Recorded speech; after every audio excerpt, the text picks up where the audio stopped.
Hello and welcome to Theme Park Information. In today's show we have got a review for OzIris. This is a B&M inverted roller coaster with an Egyptian theme located just outside of Paris, France. And I will be honest, this ride takes a lot of boxes. It's really well themed, it's pretty intense, it actually has some airtime which is quite interesting, it has some really punchy and enjoyable inversions, and just generally has a really cool layout. It looks really photogenic, it utilises water pretty well in a tunnel. It can be a touch shaky on ride, as you're potentially seeing for the POV, depending on when I put it in. And you know, it generally can have quite a long queue as well, but generally really good. I would highly recommend the single rider option for it. That's, you know, I managed to get a really fluky front row ride to start with, first up, which was really good. And it also has quite an interesting bag policy where you put them in like effectively like a bin, and then it gets wheeled out of sight and like put you know, just, and then you collect it when you go off the ride. Interesting, efficient. It generally does go through the queue like everything at Parc Asterix really quickly, and once again you can actually see that things will be dispatched up the lift hill before that train has arrived at the final brake run. They are so good at that. It's like, yeah, they really do churn out the trains. Like I say, it has, you know, a really good first drop. It actually has no pre-drop, it goes straight into it. Nice, you know, good angle of descent, really fun. And actually the first inversion is also really fun because you hit it at real pace. It should be you know, an element, which is where effectively you start under the train and then rise up and flip over. You then have a turnaround followed by, you know, a classic vertical loop. These are kind of in like a teardrop shape, so they're a little bit more you know, comfortable for you.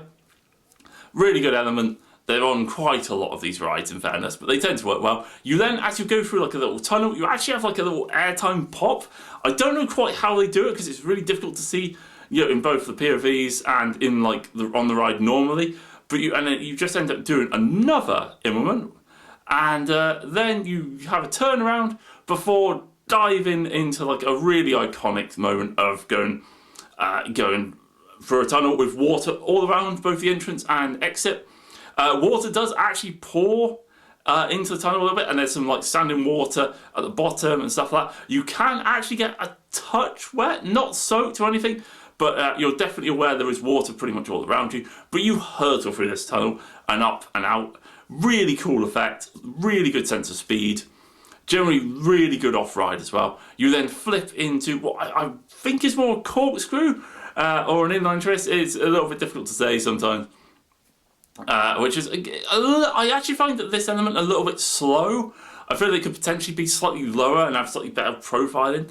I say it's kind of very similar to what happens on Nemesis right at the start, but I think just where you kind of climb from quite a low point, obviously being underground to this, but you kind of do lose a bit of speed. Still good, I say, still like, you know, it's a solid element, and then you have like effectively like a turnaround, and then a really cool drop where you actually do again have a little bit of airtime and stuff like that before like the final inversion, which is like a just inline twist, 0G roll, whatever you want to call it.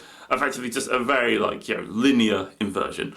Nice, simple, works well, good stuff. Kind of almost hidden because it's kind of behind the station, which I quite like. And then effectively you have a couple of helixes before going into the final brake run. As I said, this ride is pretty smooth. As I say, the POV is a bit shaky because it is quite intense, but it's not uncomfortable. You're not bashing into anything.